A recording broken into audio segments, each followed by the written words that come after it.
الحمد لله ذي العزة والعلاء رب العالمين، والصلاة والسلام على سيد الأنبياء والمرسلين والعاقبة للمتقين. أما بعد فأعوذ بالله من الشيطان الرجيم. بسم الله الرحمن الرحيم. يا أيها الذين آمنوا لا تتخذوا اليهود والنصارى أولياء بعضهم أولياء بعض ومن يتولهم منكم فإنه منهم إن الله لا يهدي القوم الظالمين. صدق الله مولانا العظيم. إن الله وملائكته يصلون على النبي يا أيها الذين آمنوا صلوا عليه وسلموا تسليما.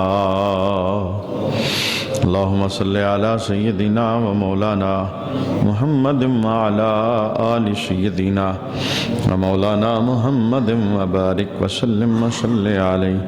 صلاة والسلام عليك يا سيدي يا رسول الله.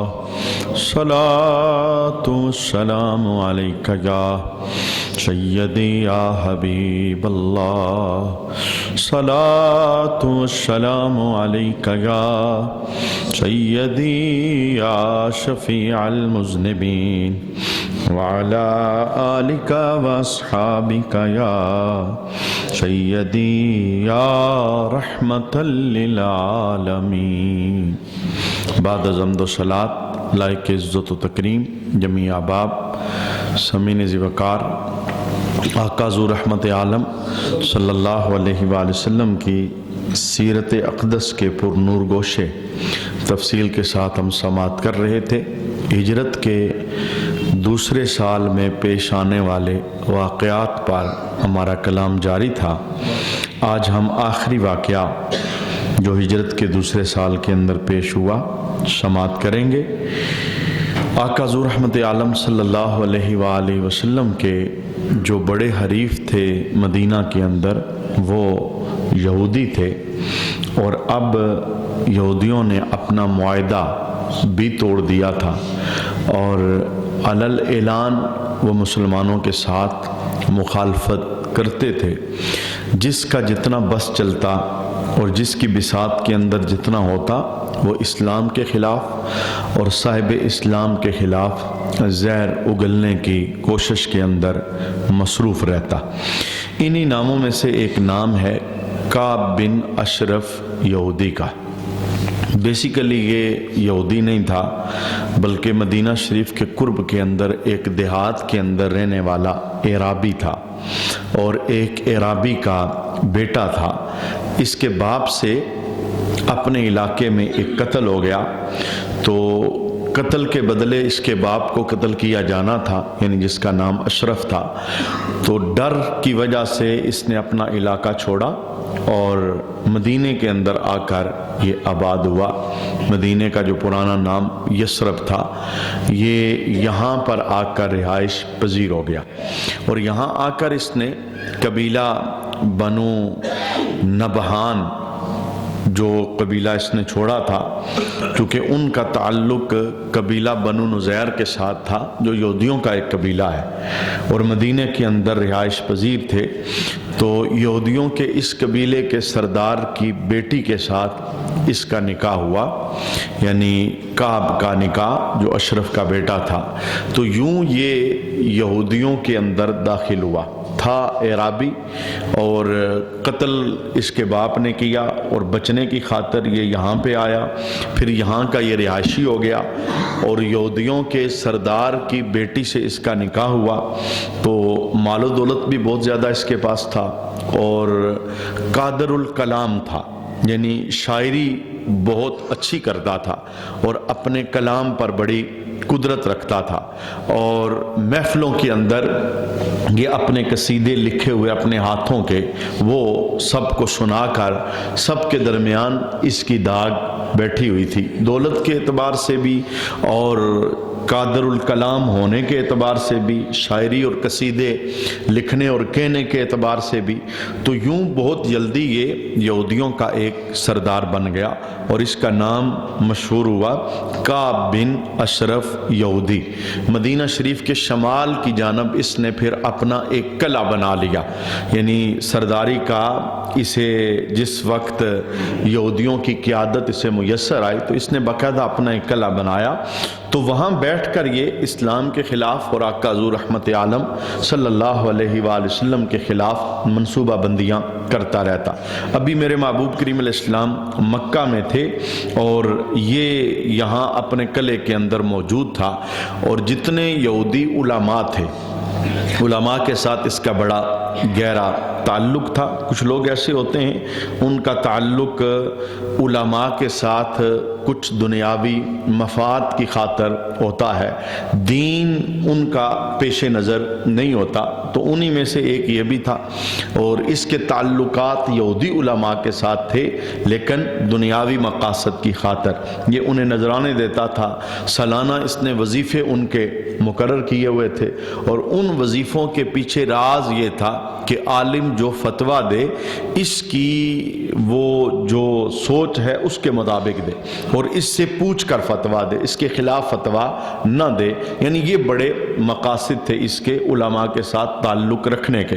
تو جب آقا حضور رحمت عالم صلی اللہ علیہ وآلہ وسلم نے مدینہ شریف کے اندر جلوہ گری کی تو یہودی علماء اس کے پاس آئے، تو اس نے یہودی علماء سے پوچھا کہ یہ جو بندہ آیا ہے اور اپنے آپ کو نبی کہتا ہے، تم کتابیں پڑھتے ہو تو اپنی کتابوں سے بتاؤ کہ کیا اس کے اندر آخری نبی کی نشانیاں موجود ہیں، کیونکہ تم ہمیں یہی بتاتے ہو کہ عیسیٰ یہ بتا کے گئے ہیں، موسیٰ یہ بتا کے گئے ہیں کہ ایک آخری نبی آنے والا ہے، ہماری کتاب تورات کے اندر، انجیل کے اندر اس کی صفتیں اور نشانیاں موجود ہیں، تو تم نے جو پڑھا ہوا ہے بتاؤ وہ کچھ ان میں نظر آ رہا ہے یا نہیں نظر آ رہا۔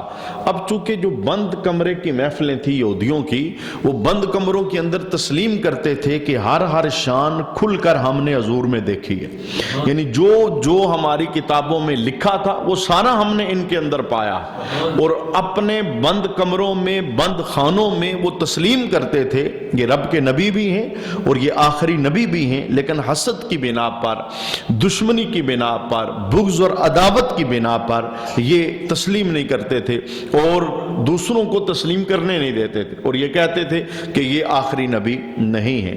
تو جب علماء نے بند کمرے کے اندر کعب بن اشرف یہودی کو سچی بات بتا دی، انہوں نے کہا کہ ہم نے اپنی کتابوں کے اندر جو کچھ پڑھا ہے وہ کتابیں بتاتی ہیں کہ یہی آخری اور سچے نبی ہیں، یعنی ان کی نبوت کے اندر کوئی فرق نہیں ہے، جو نشانیاں ہم نے پڑھی ہیں وہ ساری ان کے وجود کے اندر نظر آ رہی، بلکہ یہودیوں نے اتنا قریب سے رسول اللہ کو پہچانا ہوا تھا، اتنا قریب سے۔ جب میرے محبوب کی آمد ہوئی، یعنی حضور کی ولادت ہوئی مکہ کے اندر، تو ایک یہودی تجارت کی غرض سے مکے کے اندر گیا ہوا تھا، تو اس نے ایک بات دیکھی، اور جو بات اس نے اپنی کتاب کے اندر بطور نشانی پڑھی تھی، تو اس نے پوچھا بھئی آج تمہارے ہاں کوئی بچہ پیدا ہوا ہے؟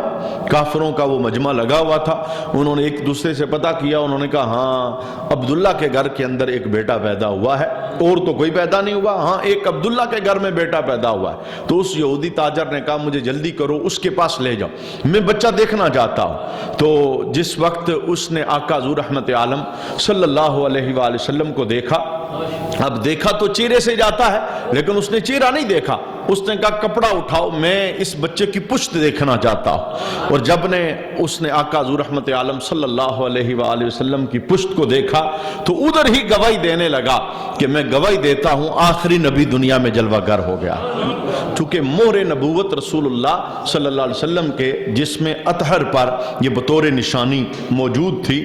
تو یہ تو حضور ابھی آئے تو یہودی مان گئے تھے. چونکہ اتنا زیادہ حضرت عمر رضی اللہ تعالی عنہ کے سامنے عبداللہ بن سلام یہ جملہ بولا کرتے تھے. عبداللہ بن سلام کہتے تھے چونکہ یہودیوں کے بہت بڑے ہبر تھے, بہت بڑے عالم تھے, اور پھر مناظرہ کرنے کے لیے یہودیوں نے انہیں چنا تھا. جب رسول اللہ مدینہ تشریف لائے تھے تو یہودیوں کے جو بڑے علماء تھے انہوں نے جس بندے کا مناظرے کے لیے انتخاب کیا تھا کہ رسول اللہ سے جا کے بات کرے گا, 100 سوال تیار کر کے دیے تھے, اس کا نام عبداللہ بن سلام تھا. اور یہ ان کی کہانی بھی بڑی عجیب کہانی ہے. مناظرہ کرنے رسول اللہ صلی اللہ علیہ وسلم کے پاس مسجد نبوی شریف کے اندر آئے اور حضور صحابہ کو درس دے رہے تھے, اور درس کا عنوان کتنا سونا تھا. 3 جملے کہتے ہیں میں نے اپنی کانوں سے سنے. پہلا جملہ یہ تھا, میرے محبوب فرما رہے تھے سلام کیا کرو. سلام کیا ہے؟ سلامتی. سلام کیا کرو. اور دوسرا جملہ کھانا کھلایا کرو. اور تیسرا جملہ جو تمہیں محروم کرے تم اس کی جھولی رحمت سے بھرا کرو. یہ جملے سنے. عبداللہ بن سلام کونے میں بیٹھا ہوا تھا, مناظرہ کرنے آیا تھا. تو میرے محبوب جب فارغ ہوئے صحابہ کے جرمٹ سے تو حضور نے پوچھا عبداللہ بن سلام کیسے آنا ہوا؟ تو عبداللہ بن سلام جو پہلا جملہ بولتا ہے کہتا ہے حضور آیا تو کسی اور مقصد کی خاطر تھا, پر اب مجھے کلمہ پڑھائیں, میں آپ کا غلام بننا چاہتا. تو یہ بات یہودیوں کو بڑے چبن کے طور پر محسوس ہوئی. انہوں نے کہا تھا عبداللہ بن سلام تم نے یہ کیا کیا؟ تم مناظرہ کرتے, ان کی دلیل اوپر والی ہوتی, تم جواب نہ دے سکتے, پھر ان کا کلمہ پڑھتے, پھر بات سمجھ میں آتی تھی. تم بولے ہی نہیں, تم نے سوال کیا ہی نہیں, تم نے کوئی گفتگو کی ہی نہیں, بغیر گفتگو کے تم نے کلمہ پڑھ لیا. تو عبداللہ بن سلام کہنے لگے یہی بات تو مجھے بھی سمجھ نہیں آئی کہ جب میں نے انہیں دیکھا تو مجھے کیا لگا, الکیا قلبی الاسلام, کوٹ کر اسلام کسی نے سینے میں بھر دیا ہے. چہرہ میں نے ان کا دیکھا تھا, اسلام کی محبت رب نے سینے میں داخل فرما دے. تو یہ جتنے عبداللہ بن سلام کیا کہتے تھے, حضرت عمر رضی اللہ تعالی عنہ نے جب قرآن کی اس آیت کے متعلق پوچھا نا کہ رب نے کہا ہے کہ یہ یہودی اپنے بیٹوں سے زیادہ نبی کو جانتے ہیں. یعنی بیٹا جو ہوتا ہے بندے کا سب سے زیادہ باپ جانتا ہے, ماں جانتی ہے کہ یہ میرا بیٹا ہے, حلال کا بیٹا ہے. تو قرآن نے کہا کہ یہ یہودی جھوٹ بولتے ہیں, کہتے ہیں کہ ہمیں نہیں پتا کہ یہ نبی ہیں یا نبی نہیں. قرآن نے کہا اپنے بیٹوں سے زیادہ یہ جانتے ہیں کہ یہ نبی ہیں. تو عبداللہ بن سلام جس وقت اسلام قبول کر لیا آپ نے تو حضرت عمر رضی اللہ تعالی عنہ نے آپ سے پوچھا بھئی قرآن کی آیت یہ ہے, تم کیا کہتے ہو؟ تو عبداللہ بن سلام نے کہا بالکل قرآن کی آیت 100% سچی ہے. ماں بچے کے بارے میں گارنٹی نہیں دے سکتی, باپ بیٹے کو اتنا نہیں جانتا جتنا ہر یہودی سونے نبی کو جانتا ہے. جانتے تھے اور تسلیم کرتے تھے, بند کمروں کے اندر بولتے بھی تھے یہی وہ ہیں جن کے اندر ساری خوبیاں ہیں, لیکن حسد کی وجہ سے انہیں پتا تھا کہ ہمارا اب سکہ وہ آہستہ آہستہ مدھم ہونا شروع ہو گیا ہے, اب آواز ہماری بلند نہیں ہوگی, اب ہم جدھر بھی جائیں گے کلمہ لوگ آمنہ کے لال کا پڑھ رہے ہیں اور ڈنکا بھی انہی کا بجے گا. تو کعب بن اشرف یہودی کو جب علماء نے بند کمرے کے اندر یہ کہا نا بھئی جو ہم نے کتابوں میں پڑھا ہے نشانیاں تو ساری ان کے وجود میں نظر آ رہی, یہ ہیں وہی. تو کعب بن اشرف یہودی چونکہ علماء کے ساتھ رابطے کی وجہ سے, یہودیوں کے سردار ہونے کی وجہ سے اس کی بڑی عزت تھی, بڑی ویلیو تھی, تو اسے یہ پتا لگا کہ اب سچا آ گیا ہے, میری تو نہیں چلے گی. تو ایک ہی بات ہے, یا تو میں نے مان لوں وہ میں کروں گا نہیں, اور دوسری بات یہ ہے میں ان کا مخالف بن جاؤں, میں مانوں گا ہی نہیں کہ یہ نبی ہیں. تو اس نے سب سے پہلا کام کیا کیا, اس نے علماء کو آج خالی واپس کر دی.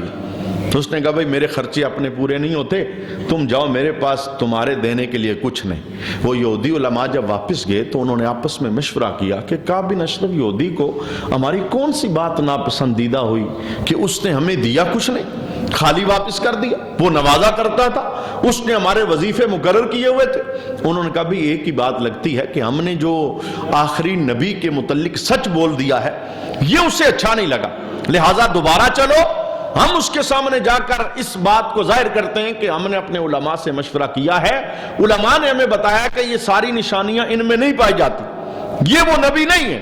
اب یہ دوبارہ علماء گئے کعب بن اشرف یہودی کے پاس، سردار جو تھا ان کا، انہوں نے جا کے کہا بھئی ہم نے وہ جو آپ کو پہلے بتایا وہ سارا جھوٹ تھا، سچی بات اب ہم بتاتے ہیں کہ یہ نبی نہیں ہے، سچی اب بتاتے ہیں کہ یہ نبی نہیں ہے، اور یہ کہنے کا مقصد تھا کہ ہمیں کچھ ملے۔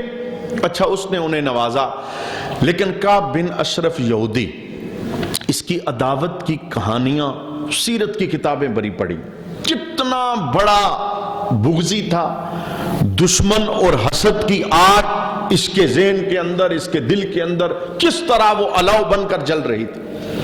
سب سے پہلا کام اس نے کیا کیا، اس نے رسول اللہ صلی اللہ علیہ وسلم کے گھر جا کے حضور کی دعوت کی، کہنے لگا کہ میں یہاں کا سردار ہوں، آپ یہاں آئے ہیں تو آپ آئیں، میری دعوت قبول کریں، بات چیت ہوتی رہے گی، ہم آپ سے پوچھتے رہیں گے، پھر دیکھیں گے آپ کیا کہتے ہیں ہم کیا کہتے ہیں۔ اور اندر دشمنی کیا، دشمنی یہ تھی جب یہ دعوت کھانے ہمارے گھر میں آئیں گے تو معاذ اللہ ہم انہیں قتل کر دیں۔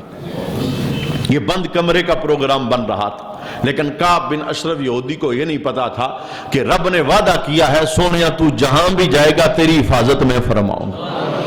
اب یہ دیکھیں اللہ نے کیسے حفاظت کی یہاں پر، تو اس نے پورا پروگرام سیٹ کیا ہوا تھا، جب آئیں گے صحابہ کے ساتھ تو ہم اس قلعے کے اندر ہی، یہاں تو کسی کو پتہ ہی نہیں، ہم قلعے کے اندر ہی ان کا کام تمام کر دیں۔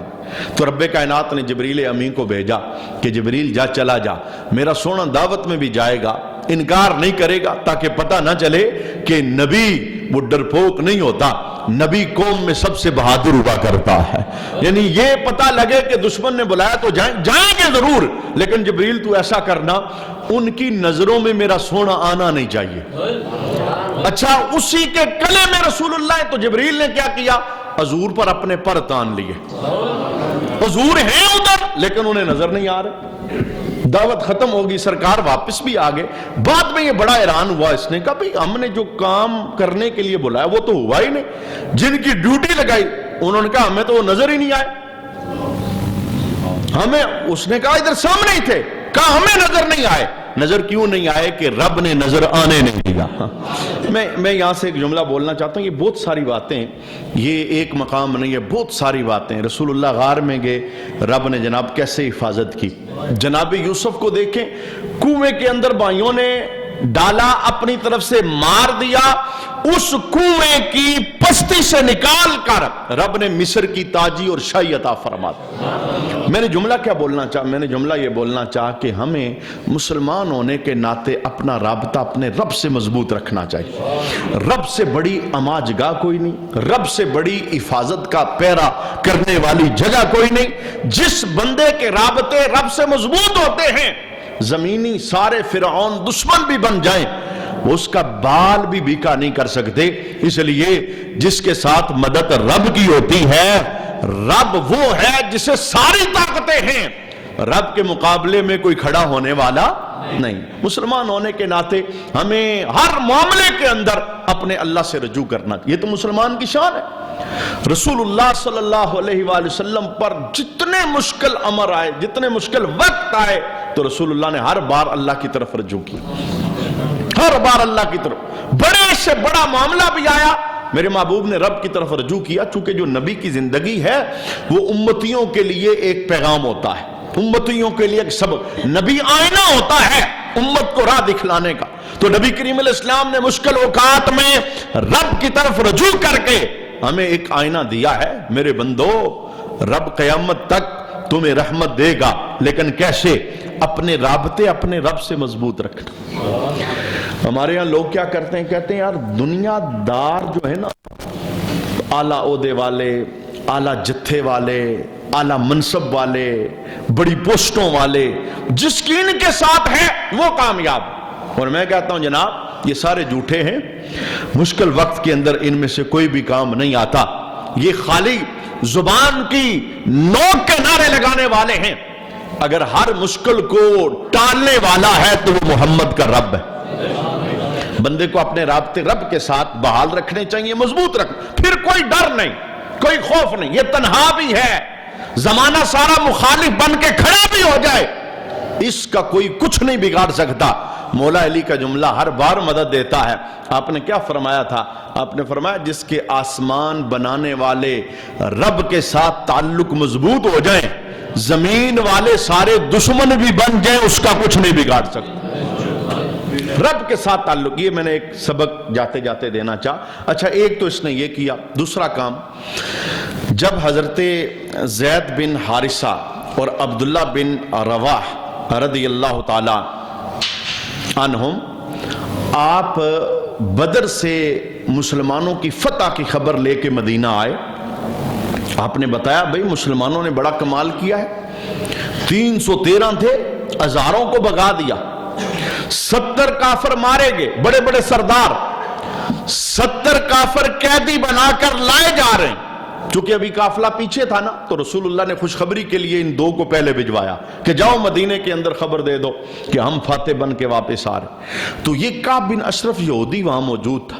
اس نے کیا کہا؟ اس نے کہا سفید جھوٹ، ایسے کیسے ہو سکتا ہے؟ 300 بندے خالی ہاتھ یہ ہزاروں کا مقابلہ کر لیں، اور اتنے بڑے بڑے جو کافر ہیں سردار انہیں مار دیں. اس نے ایک اور جملہ بھی کہا. اس نے کہا لبطن الارض خیر من زارہا. کہنے لگا اگر ایسی بات ہے نا کہ بڑے بڑے یہ سردار جن کا تم نام لے رہے ہو مارے گئے ہیں، باقی قیدی ہو کے آ رہے ہیں، تو پھر زندہ رہنے سے بہتر ہے بندہ زمین کے اندر چلا جائے. یعنی پھر تو ہر طرف سکہ تمہارا ہی رہے گا. زید بن حارثہ اور حضرت عبداللہ بن رواح نے کہا کہ تمہیں اگر ہماری بات پہ یقین نہیں ہو رہا، تھوڑی دیر اور انتظار کر، مسلمان بہادر انہیں رسیوں سے باندھ کر لا رہے. یعنی یہ اس نے ایک دوسری دشمنی نبھائی، کیونکہ اسے پتا تھا کہ جب یہ فاتح بنے گے تو پھر یہاں پر میرا رکنا مشکل ہو جائے. اور ہوا وہی، جب رسول اللہ صلی اللہ علیہ وسلم اپنے غلاموں کے ساتھ بدر سے فاتح بن کے مدینہ کے اندر داخل ہوئے، تو اس نے سب سے پہلا کام یہ کیا کہ قلعے سے چپ چاپ نکل کر یہ مکہ کے اندر چلا گیا. اور مکہ میں جو سردار مارے گئے، کسی کا بیٹا، کسی کا بھائی، کسی کا باپ، یہ مارے گئے تھے جو لوگ، ان کے گھروں میں جا کے تعزیتیں کرتا، ان کے ساتھ روتا، اور ان کے سامنے جا کے رسول اللہ کے خلاف قصیدے پڑھتا، اور ان کو بڑکاتا کہ تم تیار ہو جاؤ، ہم تمہیں وہاں جا کر مدد بھی تمہاری کریں گے، تمہارے لیے رستہ بھی ہموار کریں گے، بدلہ تم نے لینا ہے. کعب بن اشرف یہودی. تو ایک بندہ تھا مسلمانوں میں سے، وہ مکہ کے اندر رہائش پذیر تھا. اس نے رسول اللہ کی طرف پیغام بھجوایا کہ حضور اس طرح کعب بن اشرف یہودی مدینے میں اپنا قلعہ چھوڑ کے یہاں مکے آیا ہے، اور یہاں ڈیلی کے اندر یہ محفلیں لگاتا ہے، قصیدے پڑھتا ہے، آپ کی شان کے خلاف شعر بولتا ہے. تو میرے محبوب کریم علیہ السلام نے ڈیوٹی لگائی حضرت حسان بن ثابت کی کہ حسان بن ثابت میدان میں آ جاؤ، میری شان پڑھو تاکہ لوگوں کو پتہ چلے رب نے مجھے کتنی عظمت عطا فرمائی. اور یہ ایک بار نہیں ہوا، ایک بار نہیں ہوا. اور یہ جملہ میں اس لیے بولنا چاہتا ہوں کہ محبوب کی شان بیان کرتے ہوئے مسلمان کو کبھی اپنا دل تھوڑا نہیں رکھنا چاہیے. یعنی اسے ناپنا تولنا نہیں چاہیے. جیسے لوگ پیمانے لے کر بیٹھے ہیں، کہتے ہیں یوں ہو تو بیان کریں گے، یوں ہو تو بیان نہیں کریں گے، یہ ہو سکتا ہے، یہ نہیں ہو سکتا. لیکن ایک مسلمان حضرت خواجہ با یزید بسطامی، آپ کے پاس ایک بندہ آیا اور اس نے پتہ کیا آپ سے کہ آپ اللہ کے پیارے ہیں، آپ عالم ہیں، آپ مجھے بتائیں کہ میں کتنی حضور کی شان بیان کروں. چونکہ لوگ باؤنڈری لگاتے ہیں، کہتے ہیں یہاں سے آگے نہ جاؤ، یہ بولو یہ نہ بولو، یہ کہو یہ نہ کہو، آپ مجھے بتائیں. تو حضرت خواجہ با یزید بسطامی رحمت اللہ تعالی علیہ نے بہت خوبصورت پیرائی کے اندر، اور ہر مسلمان کو یہ شان جو حضرت خواجہ با یزید بسطامی نے بیان فرمائی اپنے سینے پہ لکھنی چاہیے، تاکہ اسے پتا چلے کہ اس کے نبی کو رب نے کتنی عزتوں سے نوازا ہے. آپ نے جو جملے بولے، کیونکہ فارسی آپ کی زبان تھی، فارسی کلام ہی کے اندر آپ نے جملے بولے، آپ ارشاد فرمانے لگے. حضرت خواجہ با یزید بسطامی آپ فرماتے ہیں مقام عامی مومنہ را نہایت، مقام ولایت را بدایت. کہتے ہیں جہاں سے عام مومنوں کا مقام ختم ہوتا ہے، وہاں سے رب کے ولیوں کا مقام شروع ہوتا ہے. وہ آواز اسلام کے ساتھ مخلص آواز نہیں ہے جو ولی کے اندر اور عام بندے کے اندر فرق نہیں کرتی. یعنی جو یہ کہتی ہے کچھ میں نے یہ جملے اپنے کانوں سے سنے. اچھا جی داتا جی کو غسل کس نے دیا؟ جی پیچھے رہنے والوں نے دیا. کفن کس نے پہنایا؟ جی پیچھے رہنے والوں نے پہنایا. اچھا جو بندہ خود غسل نہیں کر سکتا مرنے کے بعد, جو خود کفن نہیں پہن سکتا مرنے کے بعد, تم اس کی شان بیان کرتے ہو. نالائق لوگو, عام بندہ عام ہوتا ہے اور جس کو رب نے اپنا محبوب بنایا ہوتا ہے وہ محبوب ہوتا ہے. رہی بات یہ کہ غسل کس نے دیا, کفن کس نے دیا, اس کائنات میں سب سے اونچی شخصیت رسول اللہ کی ہے. اور حضور پر موت کا قانون پورا ہوا تو غسل سے آبا نے دیا, کفن سے آبا نے پہنایا. یہ کون سا پیمانہ اور ترازو ہے جو تم نے ولیوں کی شان کو ماپنے کے لیے لیا ہے؟ اور رب نے یہ نہیں کہا کہ بے نمازی کے خلاف میرا اعلان جنگ ہے, زکوٰۃ نہ دینے والے کے خلاف میرا اعلان جنگ ہے. رب نے کیا کہا؟ فرمایا جو میرے کسی ولی سے دشمنی رکھے میں رب اس سے اپنا اعلان جنگ کر رہا ہوں. چونکہ جو اللہ والے ہوتے ہیں نا, اللہ کے پیارے, یہ بہت اونچے لوگ ہوتے ہیں, یہ بہت اونچے, ان کا رب کے ساتھ بڑا گہرا تعلق ہوتا ہے. رب ان کی مانتا ہے, وجہ یہ ہے انہوں نے ساری زندگی رب کی مانی ہوتی, مان کے رب کی انہوں نے زندگی بسر کی ہوتی ہے. تو عام بندے کا مقام اور ہے, رب کا جو, یہی وجہ ہے ہمیں تمام بندوں کی عزت کرنے کا حکم دیا گیا, ہمیں نہیں فرق کرنے کا کہا گیا, یہ اونچا ہے یہ اعلیٰ ہے, ہمیں سب کی عزت کرنے کا. اور عزت کرنے کا مقصد کیا ہے؟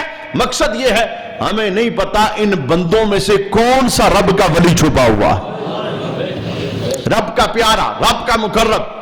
وہ بولے تو رب پورا کر دے, وہ مانگے تو رب عطا کر دے, وہ آنکھ اٹھائے تو رب مان جائے. کون رب کا پیارا ہے؟ لہذا ہمیں کبھی بھی کسی بندے کے خلاف اپنا لہجہ بدلنا نہیں چاہیے اور اپنا انداز ٹیڑھا نہیں کرنا چاہیے.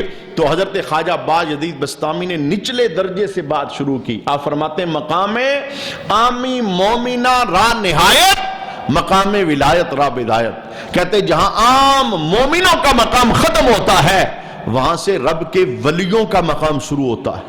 اور مقام ولایت را نہایت, مقام غوثیت را بدایت. کہتے ہیں جہاں سے ولیوں کا مقام ختم ہوتا ہے وہاں سے غوث کا مقام شروع ہوتا ہے.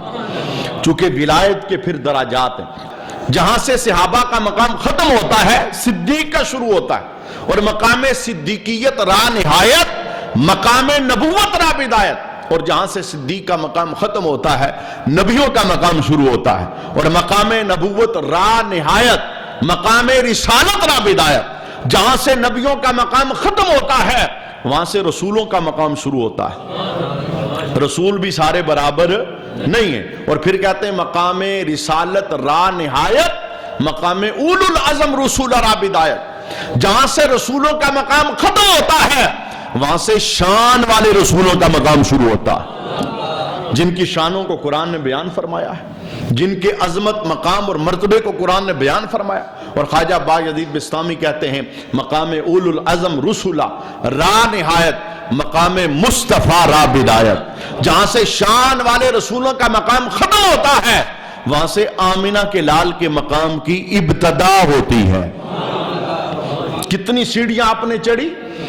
مومن کا مقام ختم ہو تو ولی کا شروع ہوتا ہے, ولی کا ختم ہو تو غوث کا شروع ہوتا ہے, غوث کا ختم ہو تو شہید کا شروع ہوتا ہے, شہید کا ختم ہو تو صحابی کا شروع ہوتا ہے, صحابی کا ختم ہو تو صدیق کا شروع ہوتا ہے, صدیق کا ختم ہو تو نبی کا شروع ہوتا ہے, نبی کا مقام جہاں ختم ہوتا ہے تو رسول کا شروع ہوتا ہے, اور جہاں رسول کا ختم ہوتا ہے وہاں سے شان والے رسولوں کا مقام شروع ہوتا ہے, اور جہاں سے شان والے رسولوں کا مقام ختم ہوتا ہے وہاں سے آمنہ کے لال کے مقام کی ابتدا ہوتی ہے. اور خواجہ باجدید بسطامی نے جو آخری جملہ بولا ہے ہر مسلمان کو یاد رکھنا چاہیے, اور نبی کی شان بیان کرتے ہوئے یا سنتے ہوئے کبھی بھی اپنے سینے کے اندر ذرہ برابر بھی کنجوسی نہیں کرنی چاہیے. آپ نے کیا کہا؟ مقام مصطفیٰ را نہایت نیست. کہا میرے مصطفیٰ کے مقام کی کوئی حد نہیں ہے. جن کی حدیں تھیں میں نے بتا دی, یہاں سے شروع ہوتا ہے یہاں ختم ہوتا ہے, اور رب نے مصطفیٰ کو مقام دیا ہے ان کے مقام کی کوئی حد. یہ صحابہ اپنے مجموع میں بیان کرتے. تو یہودیوں کی عادت کیا تھی؟ خلاف بولنا, اور ان کے بولے کے جملوں کا جواب منبر بچھا کر میرے مصطفیٰ حضرت حسان کے ذریعے دیا کرتے.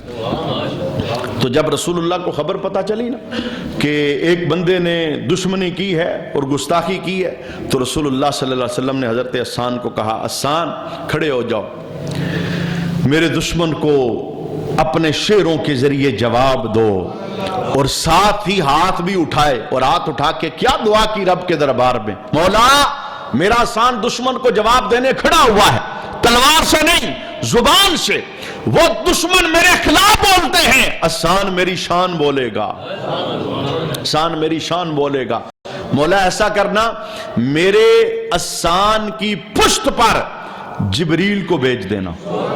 اور حسان کہتے ہیں جب میں منبر پہ کھڑا ہو کے نا سونے کی شان بیان کرتا تھا تو میں کیا محسوس کرتا تھا، زبان میری ہوتی تھی، کلام جبریل امین کا ہوا کرتا تھا.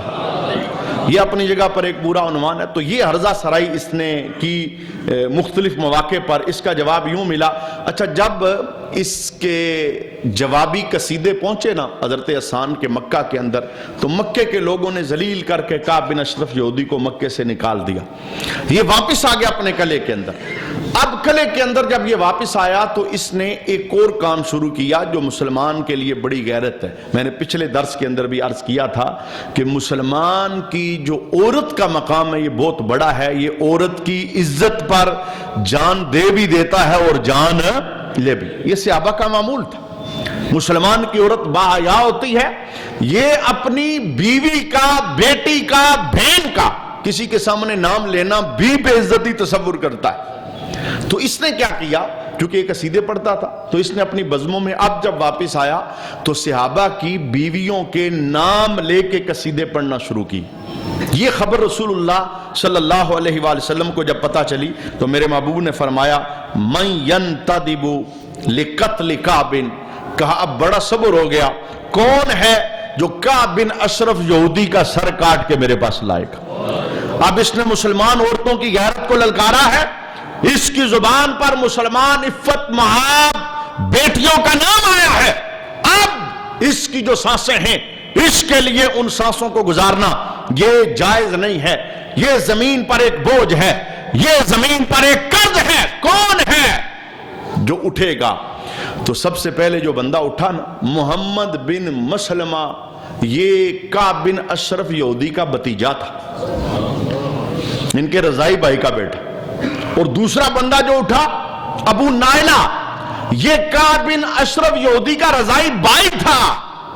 انہوں نے عرض کی یا رسول اللہ باہر جانے کی ضرورت نہیں، اس گستاخ کا سر ہم خود کاٹ کے آپ کے قدموں میں رکھیں گے. اچھا یہ داستان بھی بڑی خوبصورت ہے، کس انداز میں سر کاٹا گیا انشاءاللہ اسے ہم آگے مزید بڑھائیں گے.